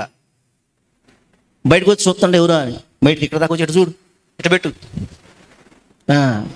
దగ్గర పెట్టు, ఇటు పెట్టు. సౌండ్ వినపడుతుందా? వెంటనే పేతురు మాట్లాడాడు. తలుపు తిండాను అమ్మ, తలుపు తిండాను గట్టిగా ఇంకా అని కొడతా ఉంటే వాళ్ళందరూ ప్రార్థనలో ఉంటే ఈ అమ్మాయి వెళ్ళి వాళ్ళందరికి వెళ్ళి పేతురు వచ్చాడని చెప్పు. వెళ్ళు, లేపు చెప్పు, తొందరగా చెప్పు. నిద్రపోతున్నావా? అటు వెళ్ళి పేతురు వచ్చాడని చెప్పమ్మా. స్తోత్రం. హల్లెలూయా. ఇది జరిగిందండి. అందరూ కూర్చోండి. ఇది జరిగిందండి. సంఘ ప్రార్థన ఎంత ప్రాముఖ్యం తెలుసా? ఏమండి, అర్థమవుతుందా మీకు? ఏక మనసు చేసే ప్రార్థన ఎంత స్ట్రాంగో తెలుసా? అందుకే నేను అనేది ఏంటంటే, ఒక మీటింగ్ జరుగుతున్నప్పుడు ప్రార్థన చేయండి అంటే ఇంట్లో ఉన్న చెత్త చెదారం అంతా వదిలేసి ఆ పనులు ఎప్పుడు ఉండే. ఏ రోజు మనకు ఖాళీ ఉంటుంది చెప్పండి? ఏ రోజు ఖాళీ ఉందా? ఎప్పుడన్నా ఖాళీ ఉందా? ఎప్పుడన్నా ప్రశాంతం అబ్బా ఈ పూట హాయిగా ఉంది నన్ను ఎప్పుడు అనుకున్నారా మీరు? ఈ పూట మంచి నిద్ర పెట్టిందిరా, అబ్బా ఒళ్ళు నొప్పులు, కాళ్ళు నొప్పులు, మోకాళ్ళ నొప్పులు అని ఎప్పుడన్నా అనుకున్నారా? ఎప్పుడు ఏదో ఒకటి ఉంటూనే ఉంటుంది కదా. వారంలో శనివారం ఒక్కరోజు వచ్చి ఇలాగ మనం ఒక అంశాన్ని పెట్టుకొని ఒక కుటుంబం కొరకు, ఒక సమస్య కొరకు, ఒక సేవకుడి కొరకు, ఒక సంఘంలో ఒక వ్యక్తి కొరకు, పరిచర్య కొరకు ప్రార్థన చేస్తే నేను చెప్తాను, భవిష్యత్తులో అద్భుత కార్యాలు చూస్తాం. గట్టిగా చెప్పడం దేవునికి స్తోత్రాలు చెల్లిద్దాం. చాలా అద్భుత కార్యాలు. సంఘ ప్రార్థన చాలా ప్రాముఖ్యమైందండి. దానికి చాలా పవర్ఫుల్. అది దేనికి సరిపోదు. అది ఒంటరిగా ఉన్నావు అనుకోండి, ఒంటరిగా ప్రార్థిస్తావు. నువ్వు ఎంతకన్నా నిజంగా కావచ్చు ప్రార్థన చేయి, దాన్ని కూడా దేవుడు ఉంటాడు. కానీ ఒంటరిగా ప్రార్థించబడతాను పొందుకోగలిగాడా? స్టూల్ లాక్కడిగేలా ఒకడు వచ్చి చేసినప్పుడు ఒంటరి ప్రార్థన స్ట్రాంగే. అది కొన్ని కార్యాలకు దేవుడు చేస్తాడు. దేవుడు అందుకే చెప్తున్నాడు. దేవుడు అన్నాడు, ఇద్దరు నా నామం పెట్టి ఎక్కడ కూడి ఉంటారో వారి మధ్యలో నేను ఉన్నానని నమ్మండి. ఇద్దరు కలిసి దేని గురించి వేడుకుంటారో దాన్ని పొందుకొని ఉన్నామని. మనం ఇద్దరిద్దరు ఏడ కలుసుకుంటాం, ఒక ఇంటికి వెళ్ళబోతుంది, ఒక ఇంటికి వెళ్ళబోతుంది కదా కదా. అలాగని మీరు మందిరానికి రావట్లేదు, ఓకే నో ప్రాబ్లం, రాలేకపోతున్నారు, దూరంగా ఉంది, రాత్రిపూట అయింది, ఇబ్బంది అయింది, ఒక ఇంటి దగ్గరికి వెళ్ళి నలుగురు కూర్చొని ప్రార్థన చేయండి. హల్లెలూయా. మనకి ఈ ముచ్చట ఆ ముచ్చట కావాలని ఇది మాత్రం, ఈ ముచ్చట మాత్రం వద్దు, ఏ ముచ్చట్లన్నీ కావాలా? ఏ ముచ్చట? ఈ ప్రార్థన ముచ్చట మాత్రం వద్దు. ప్రార్థన చేయాలండి. మనం ప్రార్థన చేయాలి. ప్రార్థన చేయకపోతే మనం ఏం సాధించలేమండి. స్తోత్రం కలిగి హల్లెలూయా. ప్రార్థన చేయకపోతే మనం ఏం సాధించాం? ప్రార్థన అన్నిటికీ జవాబు ప్రార్థనే. ప్రతి దానికి జవాబు ప్రార్థనే. ప్రతి సమస్యకి జవాబు ప్రార్థనే. ప్రతి దానికి ప్రార్థనే. అయ్యా వెంటనే అవుతాం లేదు, టైం తీసుకుంటుంది, కానీ సక్సెస్ అవుతాం. స్తోత్రం హల్లెలూయా. వీళ్ళందరూ ఏం చేస్తారంట? ఏక మనసుతో ప్రార్థన చేస్తున్నారు. ఏక మనసుతో ఏం చేస్తారంట? ఏక మనసుతో ప్రార్థన చేస్తే ఏం దిగొచ్చిందో తెలుసా? పరిశుద్ధాత్మ దేవుడు అగ్నిలాగా దిగొచ్చారంట మధ్యలోకి. గట్టిగా చెప్పడం స్తోత్రం చెల్లిద్దాం. హల్లెలూయా. ఏక మనసుతో ప్రార్థన చేస్తున్నా పరిశుద్ధాత్మ అగ్నిలాగా దిగొచ్చాడంట.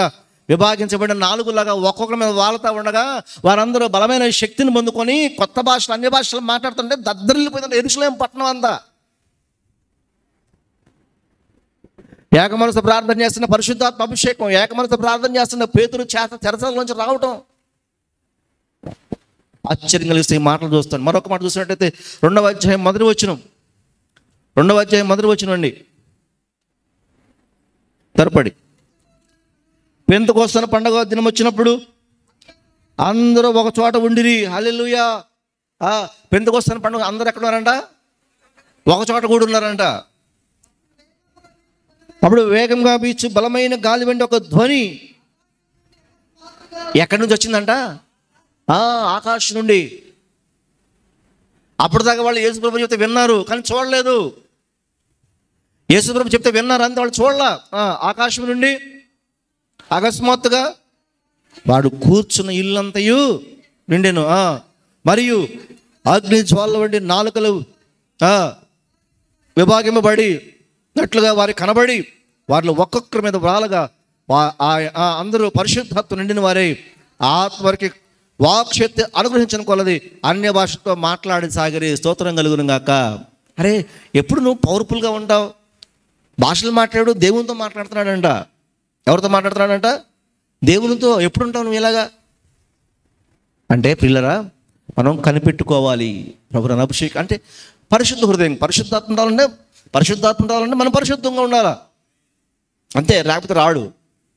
మనకు ఆశ ఉంటుంది. చాలామంది నేను కూడా భాషలు మాట్లాడాలి, నాకు కూడా దర్శనాలు చూడాలి, నేను కూడా ప్రవచనాలు చెప్పాలని ఆశ ఉంటుంది, నాకు కూడా పరిశుద్ధాత్మ పొందుకోవాలని ఆశ ఉంటుంది. బట్ పరిశుద్ధాత్మ రాడు. ఎందుకంటే నీ బలహీనమైన అపరిశుద్ధమైన హృదయాన్ని బట్టి, శరీరాన్ని బట్టి. హల్లెలూయా. సో దాన్ని క్లీన్ చేసుకోవాలి, మనం ప్యూరిఫై చేసుకోవాలి, పరిశుద్ధపరచుకోవాలి. పరిశుద్ధపరచుకొని అడిగితే బాబు ఖచ్చితంగా అడుగు వరకు నిశ్చయంగా దేవుడు తన వాక్యం చెప్తుంది. అడుగు వరకు ఖచ్చితంగా దేవుడు ఆత్మనిస్తాడు. అసలు మరి ముఖ్యంగా అంత్య దినాల్లో అందరూ ఆత్మ పొందుకోవాలంట. అందరూ ఆత్మను పొందుకోవాలంట. మీరు అందరూ చూస్తుంటే ఈ పరిచయం ప్రారంభించిన దగ్గర నుంచి ఇక్కడికి వచ్చిన దైవజనులను బట్టి, ఇక్కడ చేయబడిన బోధనలు బట్టి చూస్తే మీరందరూ ఈ పాటకి అన్ని కృపావరాలు పొందుకున్న వారిగా ఉండాల్సిన పరిస్థితి మీది. హల్లెలూయా. అన్ని రకాల కృపావరాలు ఎన్ని ఉన్నాయో అన్ని పొందుకొని పరిచర్లో సైనికుల్లాగా, సేవకుల్లాగా, పరిచారకుల్లాగా వెళ్ళవలసినటువంటి స్థితి అని చెప్పేసి అని ప్రభు పెట్ట మనం చేస్తాను. దేవునికి మహిమ కలుగును గాక. హల్లెలూయా.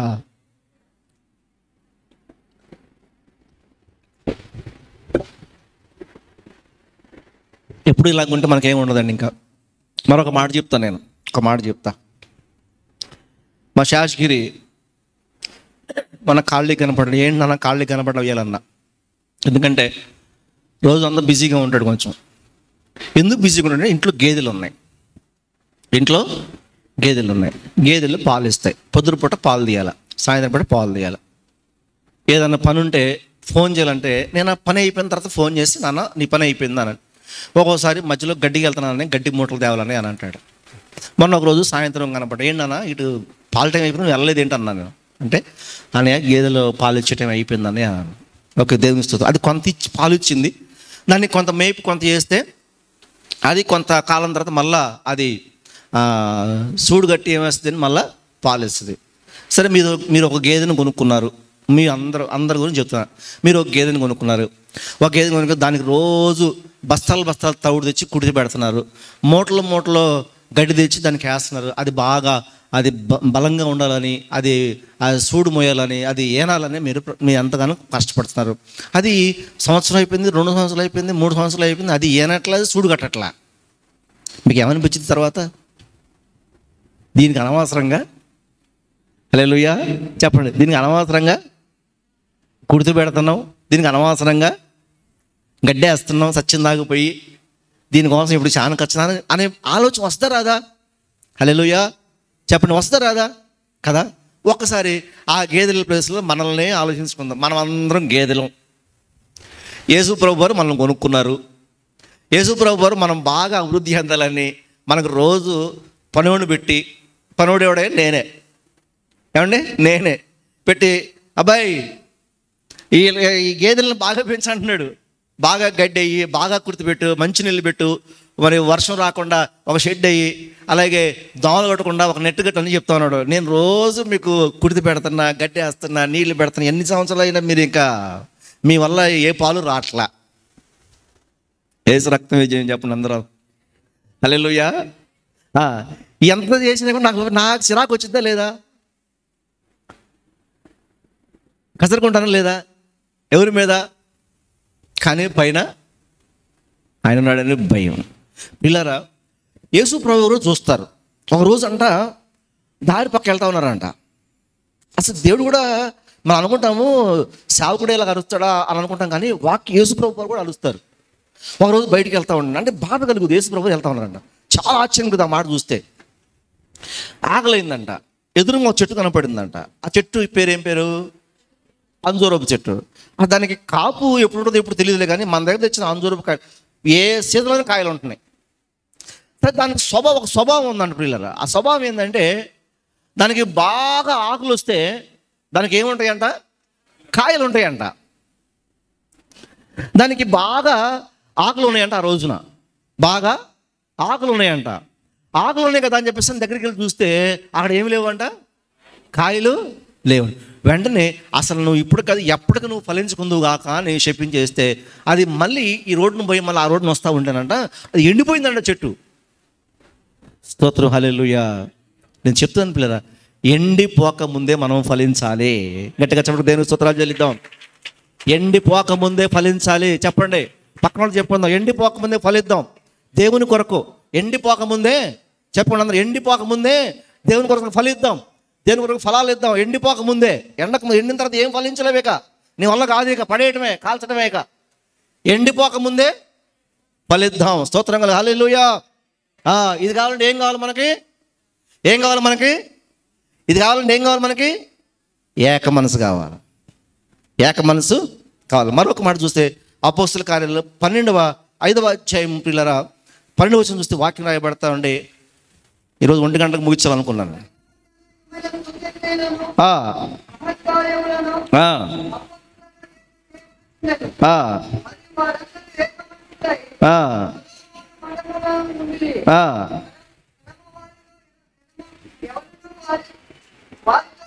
అపోస్తల కార్యాలు 5వ అధ్యాయం 12వ వచనం ఏమని రాయబడుతుందంటే 12వ వచనంలో చదువునానా, ప్రజల మధ్య అనేక సూచకులను మహత్ కార్యములను అపోస్తలుల చేత చేయబడుచుండెను. మరియు వారందరూ ఏక మనస్కులై సొలొమోను మంటపంలో ఉండిరి. హల్లెలూయా. దీనికి ముందు ఒక సంగతి జరిగిందండి. ఒక సంగతి ఏంటంటే ఈ ఒక కుటుంబం ఉంది. ఆ కుటుంబము దేవుని ప్రజలతో అపోస్తలులతో ఏక మనసు కలిగి ఉండలా. వాళ్ళిద్దరు ఏక మనసు కలిగి ఉన్నారు. హల్లెలూయా. వాళ్ళిద్దరే ఏక మనసు కలిగి ఉన్నారు. అది ఎవరికి వ్యతిరేకమైందంటే పరిశుద్ధాత్మ దేవుడికి వ్యతిరేకమైంది. అది దానివల్ల వాళ్ళు ఆ ప్రాణాలే కోల్పోయారు. వీళ్ళందరూ మీరు కూడా రండి. ఇదిగో ఆ రోజుల్లో క్రైస్తవుల్ని ఎవరూ చేర్చుకోవట్లా. భయంకరమైన శ్రమ. యేసు ప్రభువుని నమ్ముకున్నాం అంటేనే పట్టి చంపేస్తున్న రోజులై. యేసు ప్రభువుని నమ్ముకున్నాం అంటేనే పని లేని పరిస్థితులై. యేసు ప్రభువుని నమ్ముకున్నాం అంటే తినడానికి తిండి గింజలు లేనటువంటి పరిస్థితి. ఆ పరిస్థితుల మధ్యలో సంఘం అంతా ఒక దగ్గర కూడుకుందంట. స్తోత్రం కలుగును, హల్లెలూయా. సంఘం అంతా ఒక దగ్గర కూడుకున్నారు. వీళ్ళు అపోస్తలు. వీళ్ళు పేతురు, యోహాను, యాకోబు, ఆంద్రయ, ఫిలిప్పు, ఏమండి ఇంకా 12 మందిలో అపోస్తల పేర్లు ఎవరైనా చెప్తారా? తోమా, యోధ, ఇంకా ఒక పేరు చెప్పండి. నేను మిస్ చేసిన పేర్లు చెప్పండి. బర్తమయి, మళ్ళీ చెప్దామా? పేతురు, యోహాను, యాకోబు, అమ్మా ఆంద్రేయ, బర్తమయ్య శిష్యుడా, బర్తలోమయి 5, ఇంకా తోమా, యూదా ఇస్కరియోతు, ఫిలిప్పు ఉన్నాడా? ఇంకా 8 వచ్చినాయేమా? 4 రావాలి. ఎవరు చెప్తారు? ఎవరైనా సరే మొత్తానికి వీళ్ళు అపోస్తలుండి.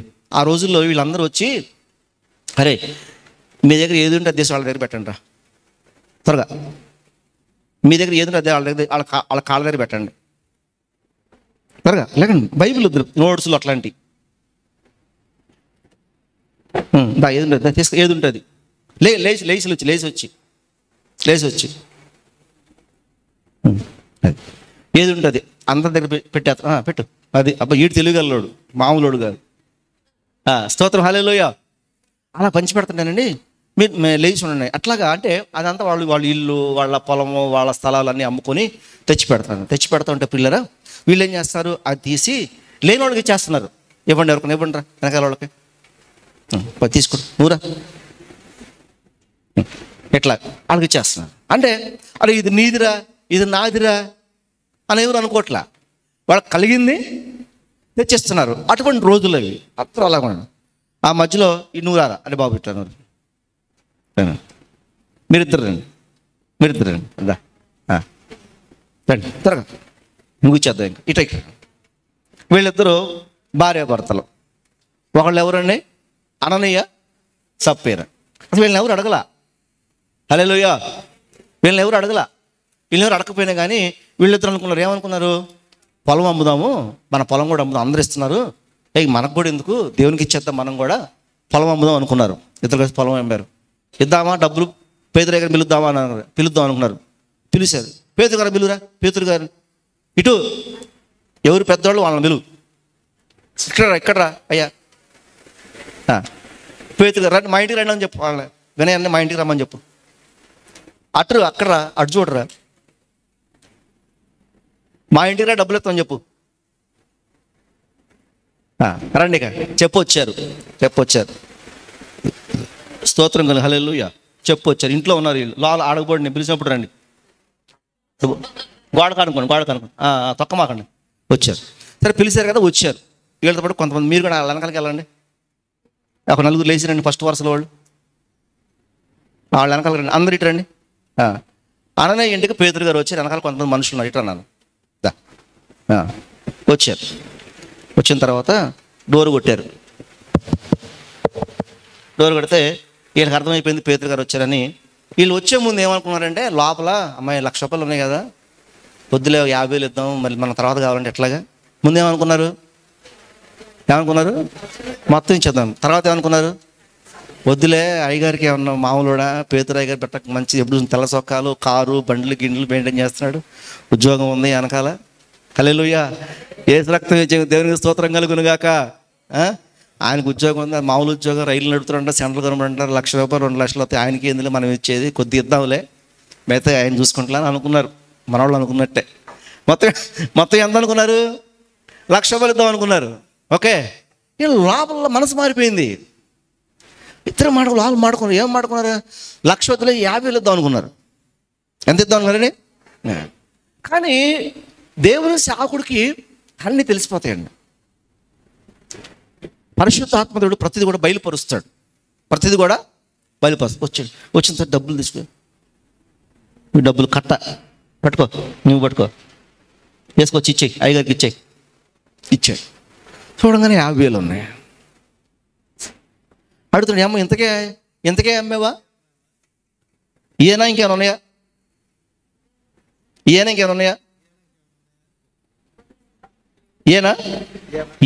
అంటున్నాడు. అట్లా అనగానే వెంటనే పడిపోయాడండి. పడిపో,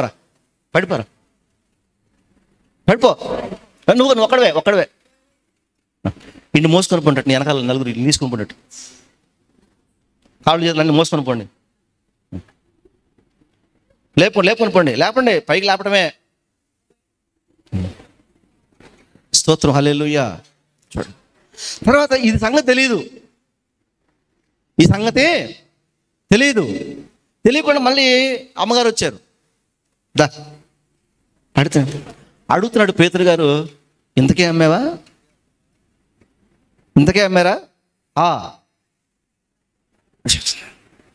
అప్పుడు వెంటనే దేవుని, ఎందుకు మీరు పరిశుద్ధాత్మని మోసపుచ్చారు? ఎందుకు మీరు ఎవరు మోసపుచ్చారు? సేవకులనా, అయ్యగారినా? ఎవరన్నా మోసం చేసిన ఎవరిని? పరిశుద్ధాత్మని. దేవుని స్తోత్రం కలుగు. తెలియకపోతే దానికి క్షమాపణ ఉందని తెలిసిన తర్వాత క్షమాపణ లేదండి. గుర్తుపెట్టుకోండి, ఒక్క మాట గుర్తుపెట్టుకోండి. ప్రజలు ఆడుతాను మిమ్మల్ని. తెలియని దానికి క్షమాపణ ఉంది, తెలిసిన తర్వాత. తెలియకముందు ఎంత తప్పని చేయి, దేవుడు తుడిచేస్తాడు. ఇట్లాగా నువ్వు దేవుళ్ళకి వచ్చిన తర్వాత, ఇది తప్పు అని తెలిసిన తర్వాత, వాక్యం వింటున్న తర్వాత తప్పు చేస్తే ప్రతి చిన్నదాన్ని కూడా మనం లెక్క చెప్పాల్సిన రోజు ఒకటి ఉంది. ఇప్పుడు ఎందుకమ్మా మీరు పరిశుద్ధాత్ముడు మోసపుచ్చారు, నీ భర్తని తీసుకెళ్ళిన పాదాలు ఇక్కడే ఉన్నాయి అనగానే, ఇది కూడా ఏమకి సంగతి తెలియదు, ఏమో కూడా పడిపోయింది. ఇక మళ్ళీ మోసపోండిరా.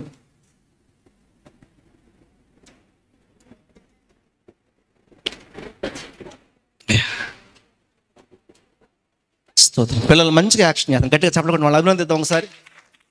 కూర్చోండి. పిల్లరా, మనల్ని మనం మోసం చేసుకోవట్లేదు. మనం ఎవరిని మోసం చేస్తున్నాం తెలుసా? దేవుణ్ణి. ఇప్పుడు సంఘమంతా దేవుని విశ్వాసం ఉంచి దేవునిలో నమ్మకం ఉంచి సంఘమంతా ఏక మనసు కలిగి ఉంటే వీళ్ళిద్దరూ భార్య భర్తలు ఏక మనసు కలిగి ఉన్నారు. ఎవరికి వ్యతిరేకంగా? దేవునికి వ్యతిరేకంగా. నిజంగా ఒక్కోసారి మనం దేవుని ప్రేరేపణకి, దేవుని ఆలోచనలకి, దేవుని వాక్యానికి వ్యతిరేకమైన తలంపులు కలిగి ఉండటం వల్ల మన జీవితంలో అన్ని నష్టాలను చూడాల్సి వచ్చింది, కానీ మనకేం ప్రయోజనం లేదు పిల్లలు. అయితే ఇప్పుడైతే మనం దేవుని యొక్క కృపలో ఉన్నాం. కృప మనల్ని పాపం నుంచి తప్పిస్తూ ఉంది. కృప మనల్ని ఎందుకు అయ్యగారు అపోస్తల కాలంలో వెంటనే ఎంత అద్భుతాలు జరిగినాయి, ఎంతమంది చనిపోయారు, మరి పాత నిబంధన కాలంలో వెంటనే చనిపోయారు, దేవుని ముగ్గురు వెంటనే వచ్చింది, ఇప్పుడు ఎందుకు రావట్లేదు అంటే ఇప్పుడు కృప కలుగుతుంది. హల్లెలూయా. కృప ఎట్లాంటి కృప జరుగుతుంటే ఒక్క మాట చెప్పి ముగిస్తారండి. కొంచెం ఒప్పు చేసుకుంటారండి. మళ్ళా రండి మీరు. దేవునికి స్తోత్రం. మీరు తిరగండి. వీడొక పొరపాటు చేశాడండి. ఏదో పొరపాటు అంటే ఎవరినో వాళ్ళని పొడిచాడు, చంపాడు. రైట్రా త్వరగా పొడవరవండి. పొడిచేరా నువ్వు మామూలుడు కాదురా నువ్వు పడిపో. వీడి దెబ్బ తగిలిందండి. ఇప్పుడు వీడికి ఏంటి? పాత నిబంధన ప్రకారం కన్నుకు కన్ను, పన్నుకి పన్ను, అంతేక ఏం చేస్తాను. ఇప్పుడు పొడిచాడు పాపం రాలా. ఎందుకనంటే నేను అయ్యగారు వీడి కోసం ప్రార్థన చేస్తున్నాడు. ప్రార్థన చేస్తాడు. ప్రభువా ఈ కుటుంబాన్ని రక్షించయ్యా, ఈ కుటుంబాన్ని కాపాడయ్యా, వాళ్ళ దోషాలను క్షమించయ్యా, వాళ్ళ పాపాలను క్షమించి. ఏం పేరు ప్రార్థన చేయి. ప్రభువా ఈ జోసఫ్ను క్షమించండి అయ్యా, నీ కృపను బిడ్డపై ఉంచండి దేవా, చేసిన పాపాలని తప్పుని నా తండ్రి విడుదల దయచేయండి అయ్యా, నీ క్షమాపణ కలుగొచ్చేయండి దేవా. స్తోత్రం. హల్లెలూయా. అందుకే గట్టిగా చెప్పాలి. అప్పుడు అండి వాడు చేసిన పాపం కనపడకుండా కృప ఒక మేఘంలాగా వచ్చి వీడి మీద కప్పండిరా. కృప ఒక మేఘంలాగా వచ్చి దోషాన్ని పాపాన్ని శిక్షకి గురి కాకుండా ఇద్దరు కలపండి దూతల్లాగా. దేవునికి విజ్ఞాపన చేస్తామంటే ప్రియులారా నమ్మండి, సత్యం జరుగుతుంది. ఇది దేవుని విజ్ఞాపన చేస్తుంటే కృప వీడిని మరణ శిక్ష నుండి, పాప శిక్ష నుండి తప్పిస్తుంది, పక్క తీసుకెళ్ళండి. అందుకని వీడికి ఏం రావట్లేదు, వెంటనే శిక్ష రావట్లా. పాపం ఏమైపోతుంది, ఇక్కడ క్షమించబడుతుంది. ఎందుకు ఏంది ఇది? కృప. అదేంటిది? ఇదేంటిది? కృప ఎక్కడి నుంచి వస్తుంది? ఎక్కడి నుంచి వస్తుంది? దేవుని దగ్గర నుంచి వస్తుంది, యేసు ప్రభు దగ్గర నుంచి వస్తుంది. స్తోత్రం కలుగును గాక. హల్లెలూయా. ఒకవేళ ఈ కృప లేకపోతే, ఈ ప్రార్థన లేకపోతే అందరం మటాష్ దెబ్బకే. అర్థమైందా? చిన్న తప్పుకు కూడా, చిన్న పొరపాటు కూడా ఏమైపోతామండి మనం. మోషే చిన్న పొరపాటు చేశాడు. దావీదు దేవుడు ఏమన్నాడు తెలుసా? నాకు హృదయానుసరుడు అన్నాడు. బాయ్ నువ్వు చేసిన పొరపాటుకి నీ 3 ఆప్షన్లు ఇస్తున్నాను నీకు, 3 ఏం కావాలో కోరుకో అన్నాడు. 3 ఏం కావాలో కోరుకో అని అంటే, అయ్యా తప్పు చేసిన నేనయ్యా, వాళ్ళని ఏం చేయొద్దు, ఆ శిక్ష నా మీదకి, నా కుటుంబం మీద తీసురాయ్యా అన్నాడు. ఆ నిజంగా నీతిమంతుడు కదా దావీదు. పిల్లరా దేవునికి స్తోత్రం. చాలా భయంకరమైన రోజుల్లో ఉన్నాం మనం. చాలా కృప కూడా విస్తారంగా పనిచేస్తూ ఉంది. ఆ కృప కూడా మనకు కలగాలంటే ప్రార్థన కావాలి. మన కోసం ఎవరో ఒకరు ప్రార్థన చేసేవాళ్ళు కావాలి. అలాగే ప్రభు సన్నిధిలో దేవుని యొక్క నామం పెట్ట బతిలాడుతా మనం చేస్తూ ఉన్న ఈ ప్రత్యేకమైన సమయంలో వాక్యం చెబుతుంది, మీరు సుఖంగాను క్షేమంగాను బ్రతక నిమిత్తము ఒకరికొకరు ప్రార్థన చేసుకున్నాను ఉంది, ఏక మనసుతో ప్రార్థన చేయడం ఉంది. మనకు మేలు కలగాలంటే ఇంకా నేను చెప్పాల్సిన వాక్యం చాలా ఉంది. ఇంకో గంట పట్టుద్ది పిల్లలు చెప్పాలంటే. ఇంతటితో ముగిస్తున్నాను నేను. కాబట్టి మనందరం ఏక మనసు కలిగి ఉండాలా, సంఘంలో ఏక మనసు ఉండాలి, ఏకాత్మ కలిగి ఉండాలా. మన కార్యాలు జరగాలంటే ఒక మీటింగ్ జరుగుతున్నా, ఒక ప్రార్థన జరుగుతున్నా, ఒక కూడిక జరుగుతున్నా అందరూ ఒక దగ్గర ఉండాలా. హల్లెలూయా. అందరు ఎక్కడ ఉండాలి? ఒక దగ్గర ఉండాలా. కొంతమంది ఇంట్లో ఒకళ్ళు పోతే ఇంకొకళ్ళు నువ్వు పోయేవి కానీ నేను పోతాలే, తర్వాత పోతాను, నేను వచ్చే వారం పోతాలే అని అంటారు. వంతులు వేసుకోమాకండి. ప్రార్థనకి సమయానికి రండి. శనివారం ప్రార్థనలో కూడుకోవడానికి ప్రయత్నం చేయండి పిల్లరా. అందరు కలిసి ఇంట్లో ప్రార్థన చేయండి, అందరు కలిసి మందిరంలో ప్రార్థన చేయండి, అందరు కలిసి రండి దేవుని సన్నిధికి. ఉత్సాహంగా రండి, సంతోషంగా రండి, ఒకరొకరు పురుకొల్పుకొని రండి పిల్లరా. ఎందుకంటే అపోస్తుల బాధలో నిలిచిన వారు అద్భుతాలు చూశారు. అపోస్తుల బాధలో ఏక మనసు ఏక హృదయంతో నిలిచిన వారిని చూసంట మిగతా ప్రజలు భయపడిపోయారంట. మిగతా ప్రజలు భయపడిపోయారంట. ఇగో ఆ స్థితి కావాలంటే, ఆ పరిస్థితి రావాలంటే మనందరికీ ఏక మనసు కావాలి. ఆ ఏక మనసు ఎలా వస్తాయంటే దేవుని యందు విశ్వాసం ఉంచడం వల్ల వస్తుంది. ఆ ఏక మనసు ఎలాగ వస్తాయంటే దేవుని సన్నిధిలో మరి కలిసి ఉండటం వల్ల, దేవుని వాక్యను అంగీకరించడం వల్ల వస్తుంది. ఆ ఏక మనసు కలిగి ఉంటే ఏమవుతాయి అని అంటే మనం ఏం చేసినా మనం ఎదుటి వరకు భయం కలుగుతుంది, అద్భుతాలు జరుగుతాయి, ఆశ్చర్యకార్యాలు జరుగుతాయి. స్తోత్రం కలుగును గాక. హల్లెలూయా. ఏక మనసుతో ప్రార్థన చేయటం వల్ల పరిశుద్ధాత్మను పొందుకున్నారు. ఏక మనసుతో ప్రార్థన చేయటం వల్ల ప్రియులారా మరి పేతురు చెరసాల్లోంచి బయటకు రావడానికి ఆ ప్రార్థన సహాయం చేసింది. ఇంకా అది చెప్పుకుని పోతే చాలా చాలా వాక్యాలు ఉన్నాయి, చాలా చాలా మర్మాలు ఉన్నాయి. అది సమయం అయిపోయింది కాబట్టి నేను నా మాటలు ముగిస్తున్నాను. దేవుడి వాక్యం ద్వారా మీ అందరికీ ఒక మంచి అవగాహన కలుగజేసి దేవుని సన్నిధిలో పరిపూర్ణం చేసి సంఘానికి ఏక మనసు కలిగినట్లుగా పరిశుద్ధాత్మ దేవుడు చేయునుగాక. అందరం కళ్ళు మూసుకుని ప్రార్థన చేసుకుందాం. స్తోత్రం కలుగుగాక. పరిశుద్ధాత్ముడా, మహిమ గల దేవా, నీకు స్తోత్రాలు చెల్లిస్తున్నా తండ్రి. ఆకాశమందున దేవా, నీకు స్తోత్రాలు ప్రభువా. సర్వోన్నతుడా, స్తోత్రములు స్తోత్రములు స్తోత్రములు స్తోత్రములు తండ్రి. యేసయ్యా, ఏక మనసును దయచేయండి, మా అందరికీ ఏకాత్మను దయచేయండి ప్రభు. అందరూ ప్రార్థన చేసుకుందాం. ఏక హృదయాన్ని దయచేయండి అయ్యా. అయ్యా మా సంఘంలో ప్రభు తండ్రి ప్రతి ఒక్కరికి ఏక మనసు దయచేయండి అయ్యా. అందరూ ప్రార్థన చేద్దాం. నోరు తెరిచి ప్రార్థన చేద్దాం. స్తోత్రములు తండ్రి. హల్లెలూయా హల్లెలూయా హల్లెలూయా హల్లెలూయా. గొప్ప దేవా నీకు స్తోత్రాలు చెల్లిస్తున్నా తండ్రి. స్తోత్రం స్తోత్రం స్తోత్రం స్తోత్రం.